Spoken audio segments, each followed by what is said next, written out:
नमस्कार मित्रांनो, तुम्हाला असं वाटतंय की तुमची ग्रामपंचायतमध्ये काहीतरी गोंधळ होतोय, काहीतरी भ्रष्टाचार होतोय, पैसे खाल्ले जातात, तर करायचं काय? सर्वप्रथम काय करा, ₹10चं तिकीट लावून एक माहिती अधिकारचा अर्ज ग्रामपंचायतमध्ये द्या.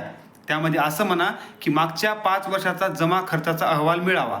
नंतर तुम्हाला महिनाभराच्या आतमध्ये तो अहवाल मिळेल. त्यामध्ये चेक करा की ग्रामपंचायतने मागच्या 5 वर्षामध्ये कोणत्या कोणत्या वस्तूवर किती किती खर्च केलेला आहे. बऱ्याचदा होतं काय, ₹5ची गोष्ट ₹10 10ची 20ला किंवा जवळच्या व्यक्तींना लाभ मिळण्याकरता अधिकारी काय करतात, कर्मचारी काय करतात, स्वतःचा फायदा करून घेतात. तर त्या तुम्हाला खर्चामध्ये काही तफावत आढळल्यास तुम्ही याबद्दल कलेक्टरकडे सरपंच, ग्रामसेवक किंवा जे कोणी जबाबदार अधिकारी असतील यांची तक्रार करू शकता.